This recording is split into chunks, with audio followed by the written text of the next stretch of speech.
think my question will be a perfect segue into your reference to anti-Semitism. Okay. Because my research shows that everything you've said is really very compelling. Yes. And I think there's even one level deeper from what I can see, and that is the whole thing about the Khazarians and who's really a Jew. It turns out that the Khazarians are the East European people who converted to Judaism. They have no Semitic blood. They're the Ashkenazi Jews who have led the movement into Zion, into and so it all kind of comes full circle when you look at, as you said earlier, the governor of the Eastern Province is a dual citizen Ukrainian Israeli with who's a Zionist, and also the chief rabbi of Kiev is Yaakov Bleish, is also supporting the Nazis in Kiev, and it goes on and on and on. Yeah. So this is a very, so the whole thing about anti-Semitism is in itself a form of mind control disinformation, very cleverly embedded in the whole conversation. So my question, how did these people get so smart and able to do all this? Because it's really quite brilliant on a very invidious level, but I mean, it's truly mind-boggling. Yeah. Yeah, well, it's true that, you know, the Ashkenazi, they've done some DNA stuff recently, and they found that the Ashkenazi are actually Sephardi, are actually these Khazarian people, as you say. And yeah, it's a giant hoax, because the state of Israel is a hoax that's being perpetrated on the Jewish people first. That you remember the story in the Bible where I think it's Isaac puts on he's trying to trick his blind father. He wants to get the birthright of his older brother, Jacob and Isaac or something. And he puts the lamb wool on his arm because his brother is hairy. And he goes to his blind father, and he says, "Feel my arm, Father. Give me the birthright." And so this is the kind of fraud that has been perpetrated on the Jewish people with Israel. They have given their faith and their loyalty to a false state, to a false God, to a false Messiah. Another question? You know, there's with 9/11, it's a pretty complex operation. And some people think that if you say it was Israel or Mossad, that you're denying the involvement of the Pentagon and all. When I always answer them, say, well, look, there was so many dual citizen people and neocons and the Ptech in the Bush regime anyway, so that's really no debate. But what would you say to that issue? For instance, there's the 46 drills and how intensively the whole thing was prepared by the structures. Right. That's a very good question. As I said earlier, I think I've said, in this 9/11 matrix, if you will, in this network, in this complicated, it's a very sophisticated crime. It's one of the guys from the FBI or something said, this is the most complicated crime we have ever seen. He said, this looks like one of the Soviet operations. This looks like a highly, highly developed Soviet. The Soviets are very good at these kinds of very elaborate, sophisticated terrorist operations, right? Or these operations. He said, that's what it resembles. That's exactly what it resembles, because that's what it is. It's not the Soviets or the Russians, but it's the Russian Jews and the Mossad. And you have to understand, they began the planning for this in 1977. They began planning for this as soon as Menachem Begin came to power in 76 or 77. They started putting this plan into effect. And they started creating the teams, they started creating the operation, they started trying to get the security contract for the World Trade Center. They got the security contract for the World Trade Center the first time in 1986.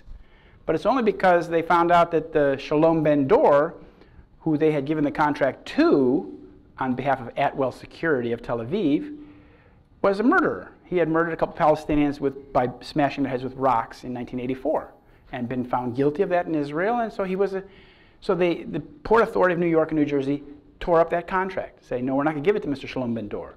But had that contract gone through, you know, Atwell Security was owned by Shaul Eisenberg. Shaul Eisenberg is the highest Mossad operative in Asia. He was, for example, advising the Emperor of Japan during the war against the United States.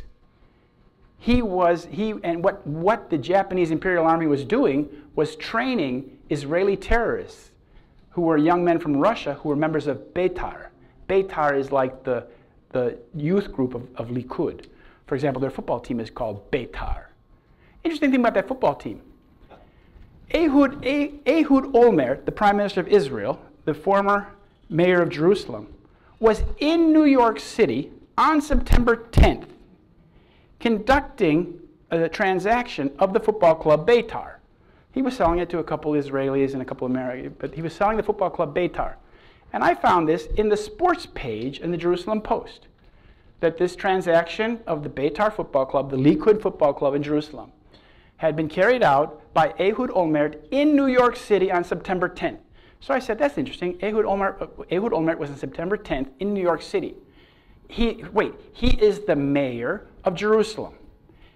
That is the sister city of New York City. Now, when somebody like Ehud Olmert or Ariel Sharon come to New York City, it's front page news.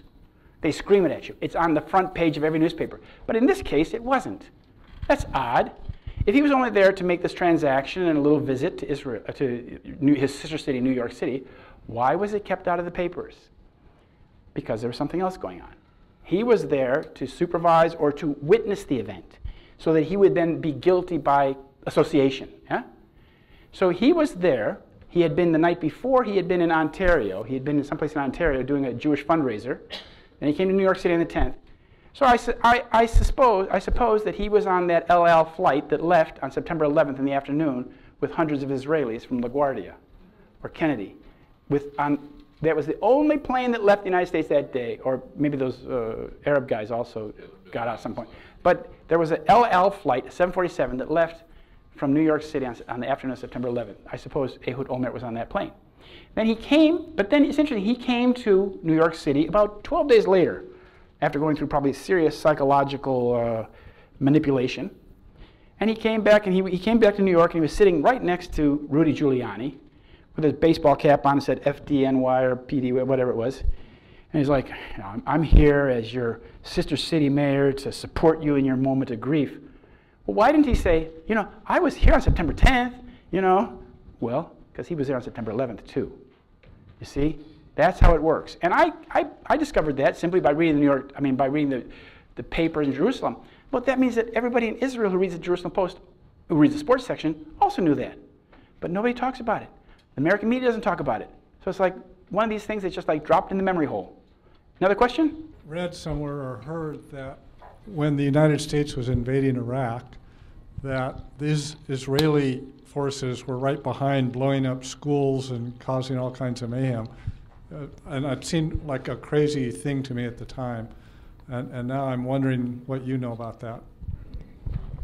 Well, I can tell you that whenever the United States engages in the Middle East, in any country, the guys in between, as Jeff Gates would say, the people in between are Israelis.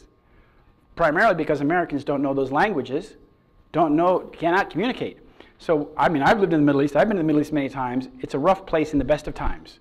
I wouldn't want to go to Iraq today, but I certainly wouldn't want to go to Iraq as a fighting person, not speaking the language or understanding the culture. And so, what I saw when I came back to the United States when I was 21 after living in the Middle East for 3 years, and Scandinavia. And I came back and I saw how the American media distorted the image of Israel completely. So the Americans were basically completely misunderstanding the Middle East. The churches were misunderstanding, the academics were misunderstanding, misrepresenting. But what I saw most disturbing was that the American military was misunderstanding, because they had this infatuation with the Israelis. Everything the Israelis did was right and good and smart. And it's like, the Israelis are very good at selling their product and convincing these Americans, we know, we can do it for you. So when the Americans go into Iraq, the Israelis are right with them. When the Americans were fighting in Afghanistan, the Israelis were running it. The Israelis were running the whole Al-Qaeda thing.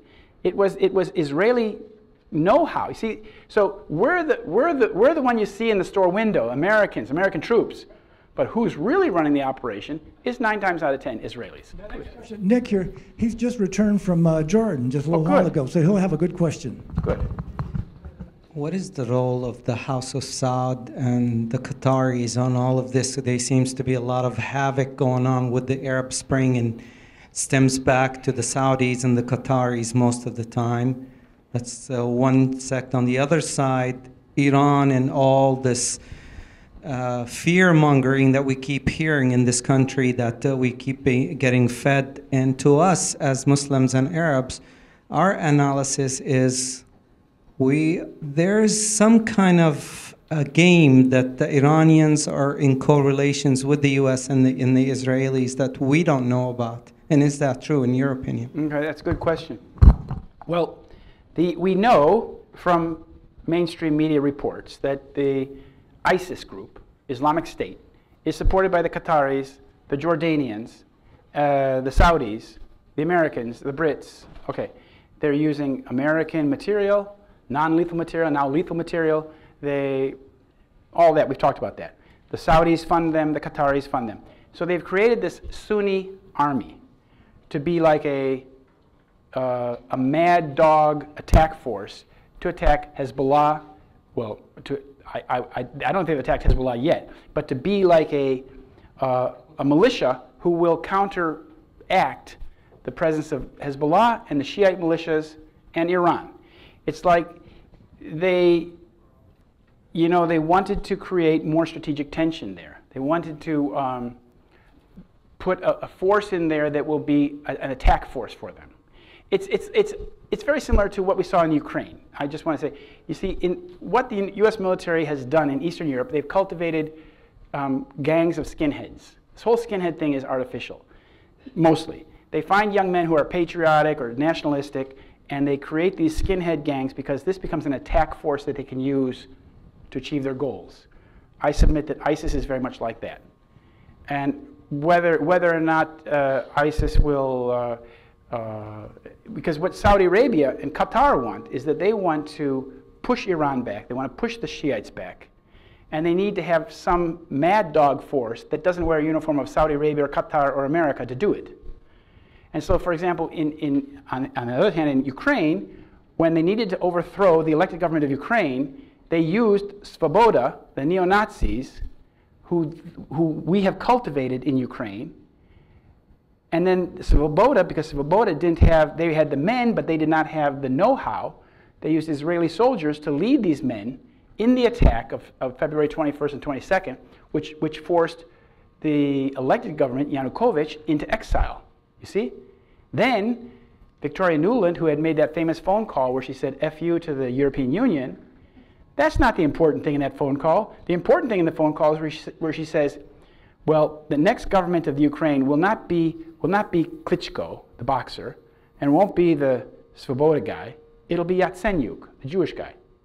So Yatsenyuk, the Jewish guy, became, and she made this telephone call 2 weeks before the putsch, 2 weeks before the overthrow. This is Victoria Nuland Kagan, whose husband and father-in-law brought us the war in Iraq. Now they're bringing us the war in Ukraine. You see? So it's like they create these groups that they use to achieve their agenda. And that's what they're doing in Syria and Iraq, basically. So I'm struggling with I feel inundated with a lot of excellent details, okay? But to get back to an action plan, we're educated people here in the process of this, but really to expand the numbers of people who get this information, I encounter resistance, you know? One thing that I can ask you is how many people in the higher levels of the government and affiliated with the Pentagon had dual citizenship on 9/11 and immediately before that? And the second part is, what is the action plan to get people who have no information to begin to investigate without their flags going up? Thank you. That's a good question, because I didn't answer that gentleman's question here before about that. You know, when you talk about the Pentagon, the comptroller at the Pentagon, when that $2 trillion went missing, was Rabbi Dov Zechaim, who spent most of his life in Britain. And this man was the comptroller of the Defense Department when Donald Rumsfeld got up and said, hey, you know, on September 10th, 2001, he said something like $2 trillion is unaccounted for. $2 trillion. $2,000 billion. It's unaccounted for? So you're looking for where these characters might have gotten the nanothermite? Forget about it. They made it. They bought it. That much slush fund. When you got a slush fund of $2 trillion, yeah, you can buy a lot of stuff. So, you know, this nanothermite thing, I just want to say a little thing about that. This is military grade stuff. You know, this is stuff that you cannot just make in any laboratory. You've got to be a pretty sophisticated laboratory in 2001 to make this kind of material. Well, they make it at Livermore Lab, they make it in Lubbock, Texas, they make it in a lot of places, but most people don't really know that much about it. But the basic idea is that when you combine these elements at a nano level, the energy release, the surface area is so much greater per unit that when this stuff explodes, it explodes with thousands of times more energy than the normal stuff, you see? So a lot of people will say, oh, Bollyn's a thermite sniffer. I don't know what that means. But and they'll say that thermite is an incendiary. Yes, thermite is an incendiary. Nanothermite, a composite of nanothermite with added materials that can be tweaked, releases huge amounts of energies per cubic centimeter. Huge. I don't know if it's gigawatt. It's incredible. It releases about the amount of energy that you have in the Hoover Dam in 1 cubic centimeter. It's incredible stuff, but that's such a small amount. So you wonder how this stuff got into the building. How did they put it in the elevator shafts or what have you? You see, that's the thing. Now, so it was probably made. It was very likely that it was made for the U.S. Defense Department, but got into somebody else's hands. You see, and the question about these dual nationals, Michael Chertoff. One very important thing that you should remember from tonight's discussion is that you see these groups saying, we demand a new investigation. We demand another investigation of 9/11. There has not been an investigation of 9/11. There has not been one. It was a crime scene. Just take New York City. Some 2,700 people died in those towers. They were being cooked alive in those towers because we know that there was a pool of molten iron that fell from the 82nd floor of the South Tower before the collapse. You remember, if you see the pictures on WBAT, it's cascading down, molten iron at a temperature of at least 1,200 degrees Celsius. Now, I'll tell you, I go to a sauna in Sweden, probably why I sweat so much. But a very hot sauna is 80 degrees. You can only stay in there for about 10 minutes. These people above the crash zone, the people who were trapped above the crash zone in both towers, were literally being cooked alive. This is why they broke the windows and they were hanging off the side. Have you ever seen, like, This Is New York photos, for example? The amateur photos. These people are hanging off the building because it's so hot inside there that they had to hang out and get air. They couldn't stay in there anymore. And at least 250 people jumped. At least 250 people jumped. And one New York firefighter said, he was seeing these people jump, he said, you have to wonder how bad it was up there that the better option was to jump. Huh? So I call, to be politically correct, I call 9/11 an American Holocaust. I have an article under that title. Because a Holocaust is when you sacrifice human lives and in complete destruction by fire. It's a Greek word. And you know, I don't think it's right that the Zionists should have a trademark on that word. And that, you know, I have lived in Dresden. There was a Holocaust there in 1945. And we saw a Holocaust on 9/11. Okay, we have a question over here on this side here. Over here. Oh, what can we do about it? We can organize. We are angels, like Kurt Vonnegut says. We are the angels. We have power. We should not be afraid. We should organize, and we should try to make it so that good prevails. Inform our fellows, talk about it, and spread the word, but organize, like this group. This is a wonderful example of organization, thanks to some wonderful people. But they have brought this group together, and you have in San Diego one of the best 9/11 Truth groups I've ever seen.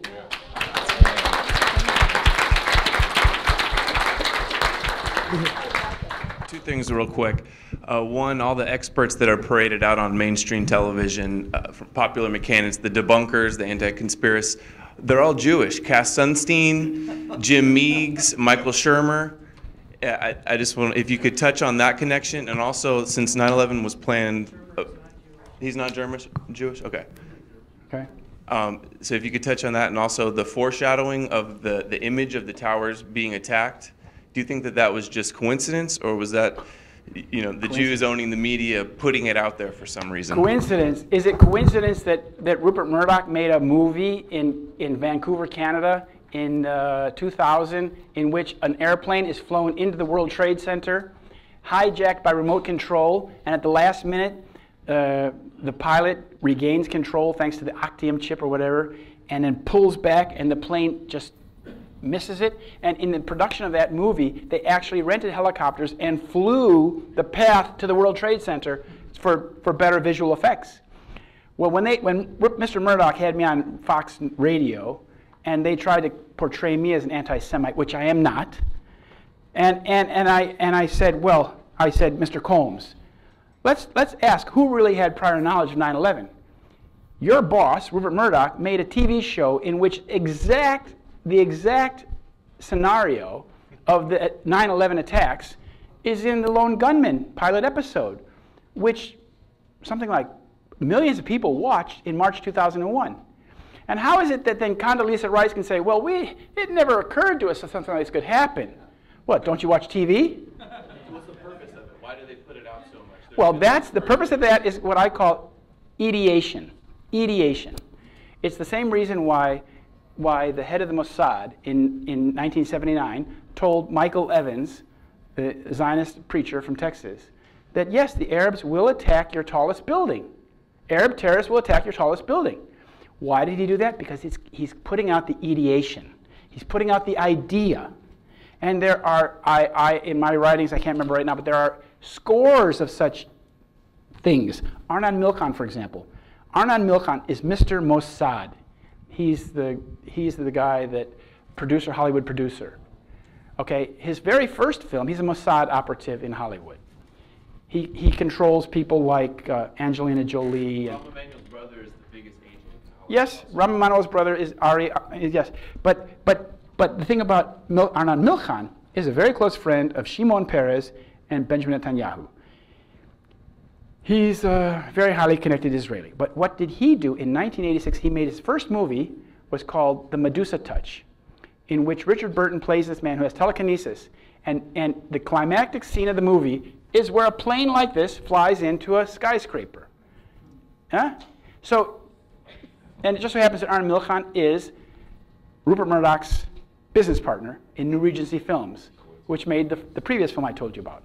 So it seems like Arnon Milchan, this Mossad operative in Hollywood, has planes flying into buildings on his head.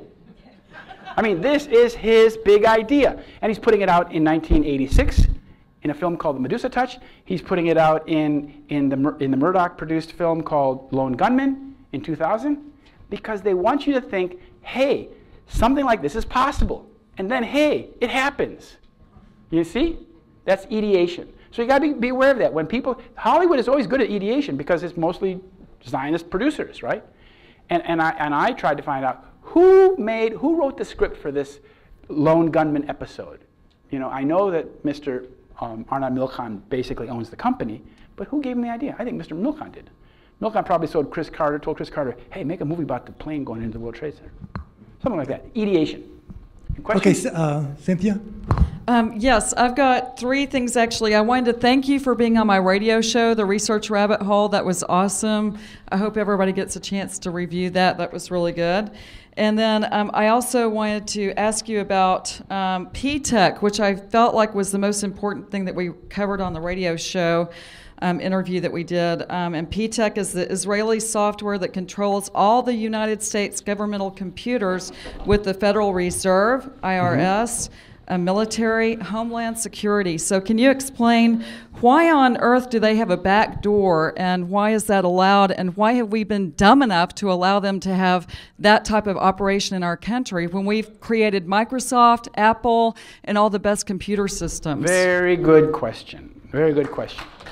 Now, I can't go into great details. We're kind of limited in time, but Ptech was a little company in Quincy, Massachusetts that produced something called enterprise software. And Ptech was working with MITRE Corporation, which is from MIT, MITRE Corporation, big defense contractor. And these two companies that work with enterprise software were in the basement of the FAA, Federal Aviation Administration, working on interoperability issues in the case of an event like 9/11, when the FAA would have to notify the military that something was wrong. Now, as you remember on 9/11, something was wrong. The FAA communications did not go to the military. The military response was thwarted. Well, obviously, the people who control the enterprise software for y'all to understand, is software that gives you complete understanding and access to all of the communications and operations going on within a network in real time. So, for example, they would know when a plane hits the building, or when something like this happens, or when a plane like this is hijacked, they would know what is the FAA going to do. So then if the FAA is going to call this, or you can stop that communication.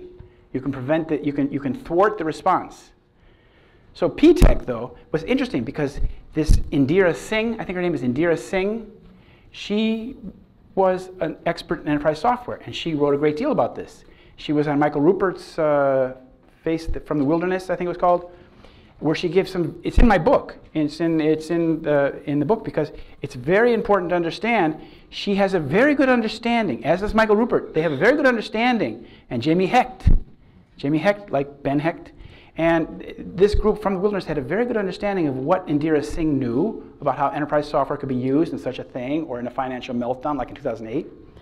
But they didn't seem to know that the person who basically created Ptech was a man named Michael Goff, who worked for the Mossad.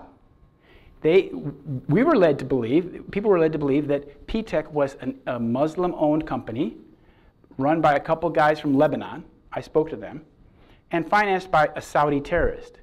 But they missed the general director, the executive director of the company, if you will, the person who obtained all the software, all the hardware, trained all the people, et cetera, et cetera, et cetera, was Michael Goff, who was working for an Israeli company called Guardium.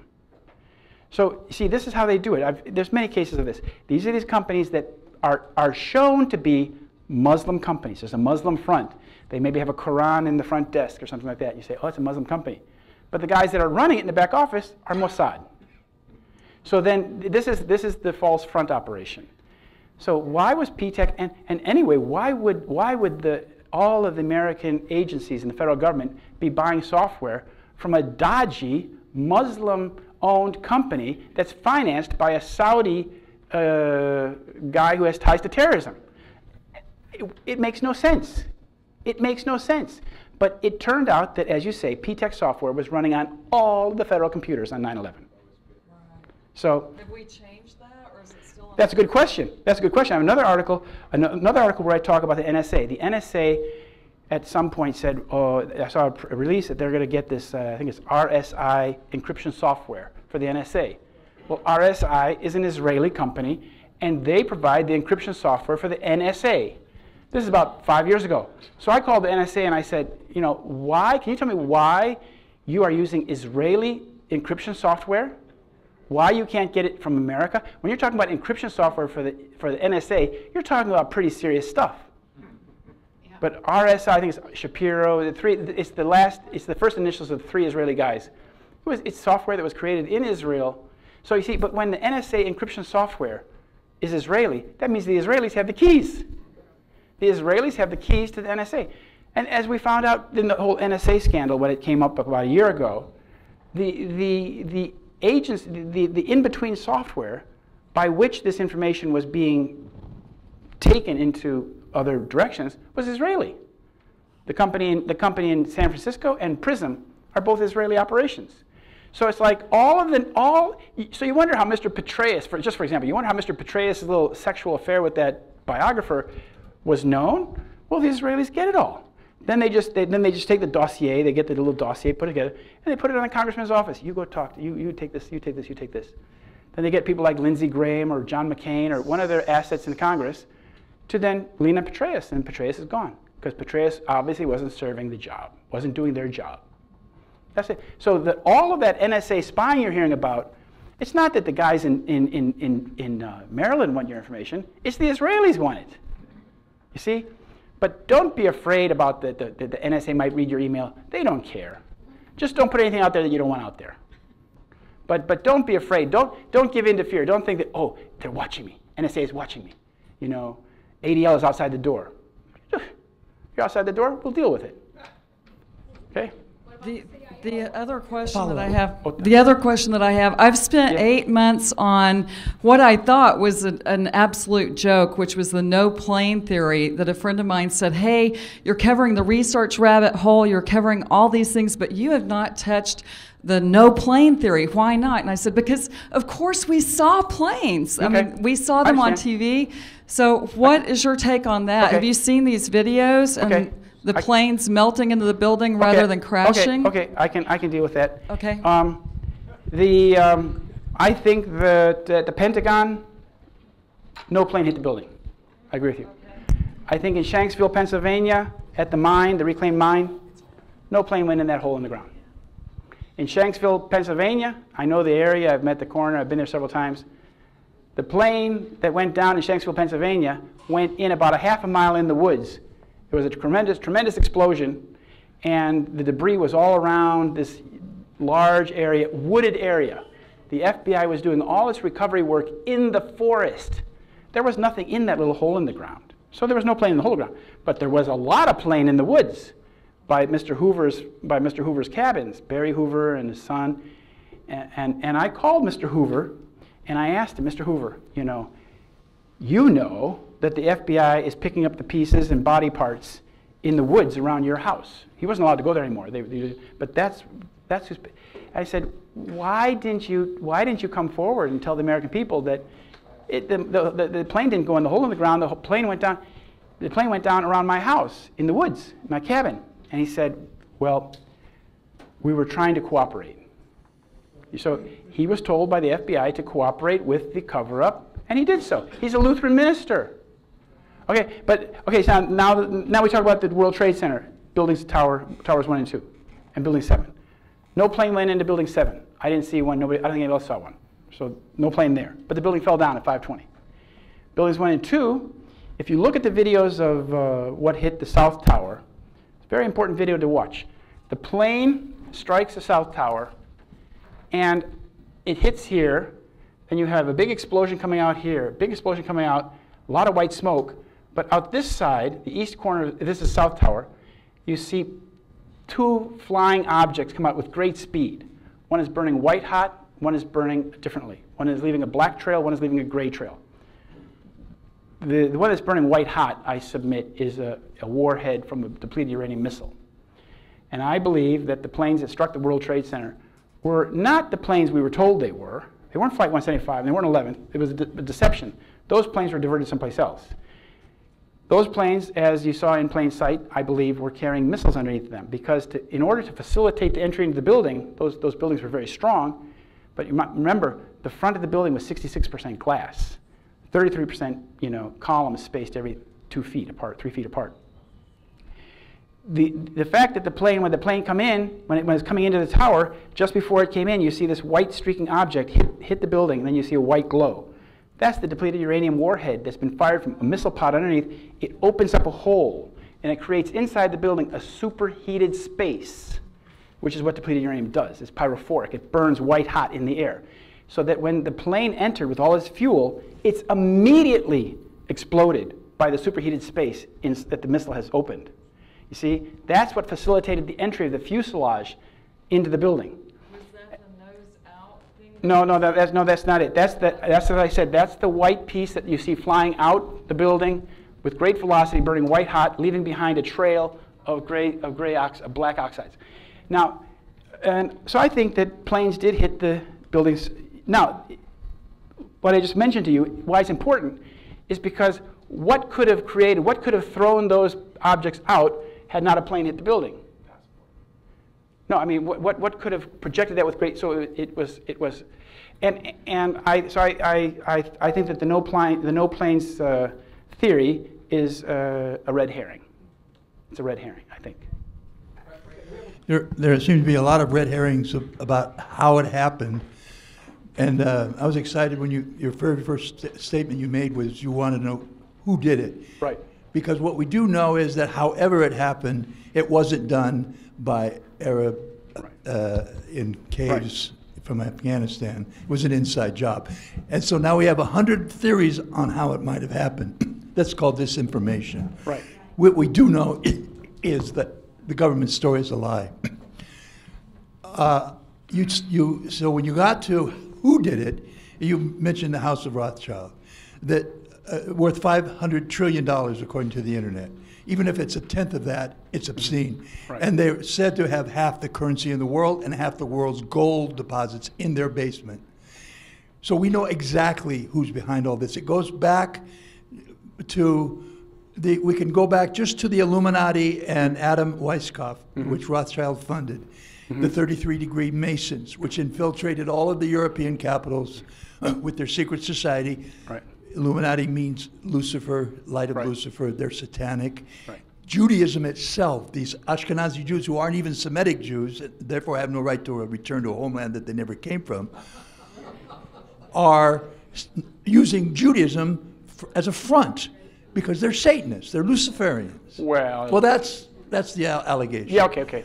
And we know that the Bohemian Grovers dance around Moloch, your the question? god of the underworld. What's your question? Well, can you address then all of the history then? Yeah. On the House of Rothschild, because you began with, you said that they built the kibbutzes in Israel, but they also built the Knesset. But we can go back to the Balfour Declaration. Yeah. They created Israel. Yes, that's right. What's your question? And the Holocaust industry. And all of that. So the question is, could you address all those things? Since we're talking about, who did it? Okay. Thank you. I would say that the Eastern European Jews who were fed this Zionist ideology, they're not Satans, they're not Lucifers, they're deceived people.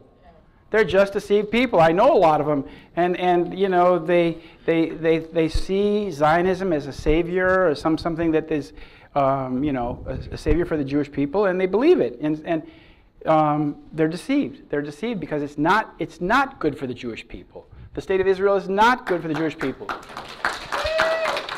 Now, the more important thing I want to address is, in my book, the real, when we really want to understand September 11th, we have to understand who covered it up. Because the fundamental aspect of a false flag terrorism is that you have to get people to believe the deception. In order to do that, you have to cover up the evidence. So that's when I focused on this cover-up. The cover-up in the media, and the cover-up by the people who are supposed to investigate. Michael Chertoff being the #1 cover-upper, because Michael Chertoff was the Assistant Attorney General who was responsible for the criminal division of the Department of Justice. That meant that it fell into his lap to investigate 9/11. It just so happened he also had prosecuted the first bombing of the World Trade Center when he was the attorney for the state of New Jersey.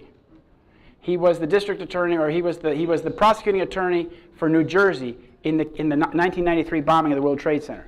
So Michael Chertoff happens to be involved in both of these false flag terrorist outfits. But most importantly, Michael Chertoff is the son of a Mossad agent. Okay, so what? That's not a big deal. And he's an Israeli national, but he's an Israeli citizen. Okay, that's not such a big deal. But the big deal is that he did not investigate 9/11. So we have this pile of steel this big pile of steel sitting at ground zero, where 2,700 innocent people were killed, and there's no investigation of the steel. Instead, they say, oh, we have to recycle the steel. We have to get Wall Street back in business.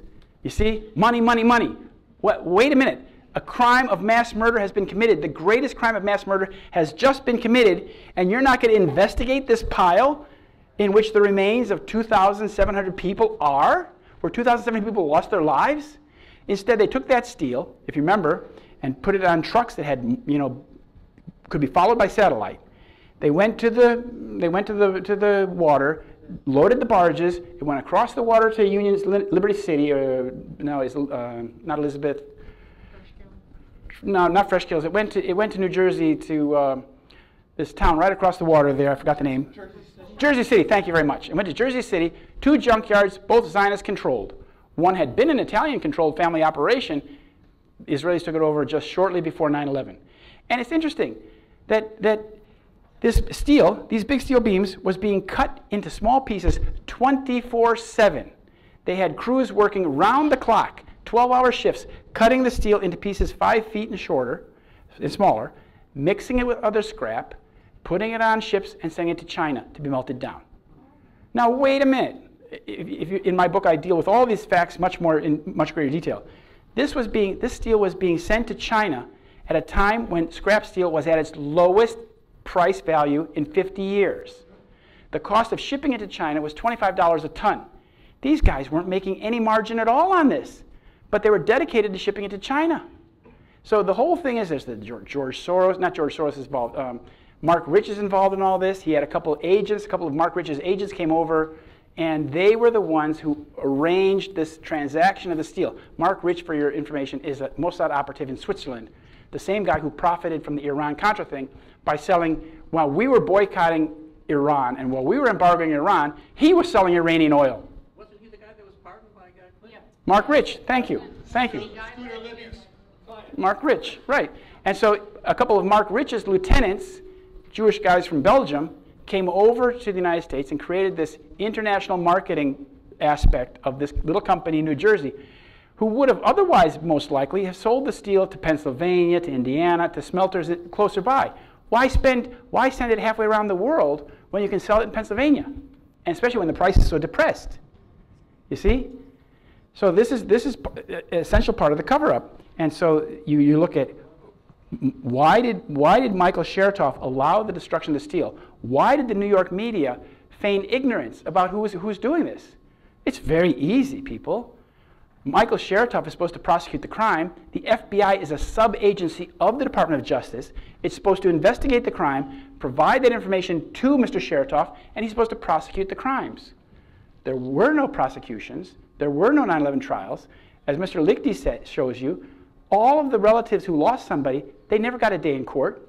9/11 is this mass murder that's never gone to trial because there's never been an investigation.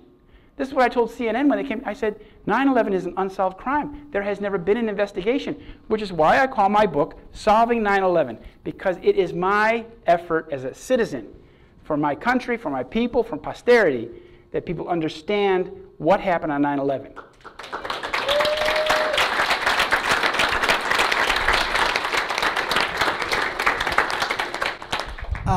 I was quite fascinated by a couple of articles you wrote regarding the specific rooms where the planes hit on the 2 buildings were leased by the same company, and prior to 9/11 there was massive racks of computer cases, at least, probably filled with explosives. Massive racks of computer cases moved into these 2 places. Yes. Huge clunks. People heard of clunking going on all the time. And of course, the hypothesis that they were filled with dynamite of some kind of explosive. Yeah. So could you comment on that for us? Yeah, that's a very good question. Both planes that hit the World Trade Center flew into what are called secure computer rooms. This isn't just a place where people are working on computer, you know. This is the data center. The first plane flew into the data center of Marsh McLennan, which is owned by Maurice Greenberg, and the CEO was Maurice Greenberg's son at the time. Marsh McLennan was also the company that is connected to security at the World Trade Center. Kroll Associates had the security contract for the World Trade Center since the first bombing. Also, the Marsh McLennan is the employer of a man called Louis Bremer, who, when we invaded Iraq, he went over as like the proconsul, as the governor of the conquered territory. Paul Bremer? Yeah, his name is really Louis Bremer. Jerry Louis Bremer. I think I have it right. Paul Bremer. Okay, Paul Bremer. Paul Bremer, yeah, he was working for Marsh McLennan. And you know, this is the fact that both planes flew into secure computer rooms gives you 2 possibilities. I mean, 2 things have to be considered. That the room played a role in bringing the plane in. That is, like there were homing devices in the room speaking to the plane. so that the plane would go directly into that calling signal. You see, the plane was like a guided missile, and it has, for redundancy's sake, it's not only being guided by some ground pilot, but as it gets closer to the target, it's being called, come here, come here, come here, come here. And there's some evidence of that as you see the movements of the plane in the last seconds. And it went directly in, each plane went directly into a computer data centers. The second plane, they're not owned by the same company, the second plane, the South Tower, went into the computer data center of Fujibank. And in Fujibank case, it's very interesting when I called Marshall McLennan people and I asked them, you know, can you tell me what part of your office did this plane hit? And the young guy said, yeah, it didn't go in our computer room, it went into our data center. And he said, oh, wait a minute, I can't talk about this. I'm having a really hard time thinking about this. You know, it was like he had given me information that he knew he shouldn't have, or he felt very badly about, or he felt guilty. But he had given it to me. And so what you say about the other thing is that in the case of the Fujibank, massive battery packs, computer battery packs, had been brought into this room during the summer before. Huge banks of what are called batteries, backup batteries system. But as the person who worked in that data center told me, you know, they moved them in the summer before, in the summer of 2001, but he said, you know, the strange thing was they were never turned on. They were battery packs that were never turned on, were never connected, never turned on. So in the case of the South Tower, in both cases, in both buildings, we see incredible, spectacular, Hollywood-style explosions when both planes hit, which are unusual because, of course, the plane is going in at a very high speed, 400, 500 miles an hour. So you would see that the plane would go in, but in both cases we see massive explosions coming directly back out. It doesn't make any sense. The plane's going 500 miles in, what's coming back out? And the stuff that's coming out does not look like kerosene. There's no way that kerosene would react that quickly anyway. The kerosene went out going 500 miles an hour, it went out the other side. And there you see these dark orange fireballs with a lot of soot. That's kerosene, okay? That's the kerosene. Most of it exploded right away, obviously. It didn't burn after that, it just exploded.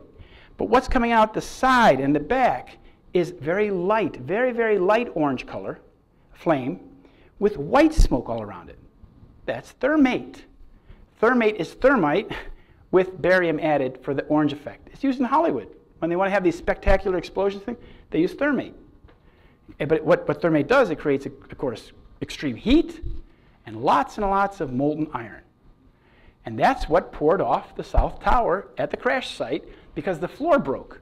A floor broke, started tilting down like this, and all this molten iron that was sitting there, this is like a half an hour, 45 minutes after the plane hit, starts pouring out the window. Starts pouring out the window. Tons and tons of it. Okay, well, wow, that's really important. So FEMA, doing the building investigation, is called the BPAT, the Building Performance Assessment Team, or whatever, something like that. They wrote this whole book about how did the structures act prior to the collapse. They only looked up until the collapsing point. They didn't care what happened at the collapse, but up until the collapse. So they're dealing with this molten iron pouring off the building. First of all, they say they don't understand where it came from. Then they say it looks like molten aluminum, complete fabrication, because molten aluminum at that temperature would be looking like tinfoil, and the color of tinfoil. So, if you read the FEMA documents, it's thousands of pages long, but you'll see that every time they saw a pulse of molten steel, they say at this time, at this second, a big blob of molten steel came off the building. But just before that, they say there was, prior to that, a big puff of white smoke. This is how thermite works. When it reacts, it produces white smoke and then molten iron. So this is the evidence. This is the kind of evidence that we had of thermite being used in the towers. If you read James Bond books, one of his books, you know, some bad guys go and blow up a whole bunch of cabins in upstate New York, and they say, we use thermite. It doesn't leave any traces. In 1962, Ian Fleming wrote that book. So it's nothing new. Question? Here we go, over here on the side. Please. Here. Martin Nieder with Activist San Diego, and I really congratulate all the people in this room who are paying attention to all of this that's happening. And most particularly, I guess what I'm heartened by is the degree to which this 9/11 is being connected with national and international issues of global corporate control and all. And Activist San Diego for a long time has been about connecting different social and political movements to build a movement that will transform the political and economic system in this country. So I guess what I wanted to do is to encourage a bit of discussion about how we in this room can connect with each other and build that kind of movement and connect. In this same room, tomorrow Activist San Diego has a meeting. The last one we did was on Gaza, and it's those kinds of connections that I think will make us very, very strong and powerful. And lastly, I would encourage you to listen to KNSJ 89.1 FM, which has probably more of the kinds of information that's being discussed in this room than all the other radio stations in San Diego. So.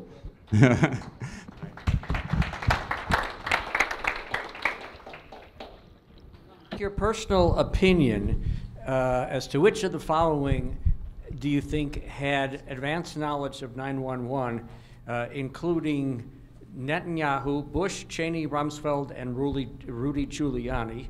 And number two, don't you think that after all that has happened, after 9/11, after we get rid of Saddam Hussein, et cetera, that the Israelis are no better off, and the plans by the neocons like Richard Perle, et cetera, went awry?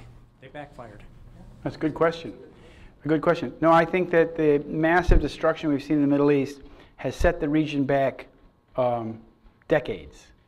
The destruction of Iraq. You have to remember, Iraq was the most advanced Arab country prior to the American invasion in 1991, and certainly before the invasion. But you see, the war against Iraq has gone on for decades. Between 1991 and today, what is that, 23 years? We are looking at wars in this country today like Europe had in the 1600s, you know, where they had 30-year wars, 50-year wars, 70-year wars. This is what we're facing today. They told us straight up when they did this. You know, people like Dick Cheney or Rumsfeld said this is a war that will go on for decades. The Israelis yeah, it'll be a long war, go on for a long time. Now, look what they've done to Iraq in the time since the United States invaded. They have reduced that country to a failed state that is at war with itself, and they have created sectarian divisions in that country that have ruined that country, destroyed that country. It happens that where the little town where I live in Sweden, most of my neighbors are Iraqis. Many of them are Assyrians, other faiths, but a lot of Assyrians from Iraq and from exactly the area in Syria where ISIS is coming from, because these are the Christians, Assyrians, who were displaced earlier and got out earlier. But they have succeeded, American policy has succeeded in destroying Iraq. Now, that is what the Israelis wanted. That is what the Yinon document, the Oded Yinon document of 1982, which Israel Shahak translated and revealed to the world, that the goal of the Israelis, the strategic goal of the Israelis, was to break up the large Arabic secular countries, socialist secular countries, break them up along sectarian lines into ethnic statelets. Very much, we call it Balkanization, because it's exactly what they did in Yugoslavia. You see? Now I want to say one thing before. There was a very interesting story after the immediate invasion in 2003 of Iraq, in Basra, in the very south, after the United States had been there for a little while, and the Brits gave the local authorities control of the police in Basra, in the very south. There was a car of terrorists that drove past a demonstration and were shooting at the protesters. And the Iraqi police in Basra gave chase and caught the car, and the car was full of explosives and detonators, and 2 guys that were wrapped up with, Shiite garb, black turbans and whatnot. And yet when they took these men to the prison and unwrapped them, they were SAS officers from Britain. They were 2 British boys who, they were, and the police of Basra said, our terrorists are not Iraqis, they're these British guys. And we're going to put them on trial for terrorism. They threw bombs, they were shooting people, their car was full of explosives. They were going to take that car, plant it someplace, and blow it to smithereens and kill a lot of people. Just like, the kinds of things that Little Drummer Girl writes about in the book and the movie. It was going to be a false flag operation. Well, what did the British do? The British said, no, you're not going to put them on trial. We demand that you release, they told the governor of the province, or the police chief, you will release those 2 SAS men to us immediately. No, they're going to go on trial. We have authority here now. We're going to put these guys on trial for terrorism. The British said, no, you're not.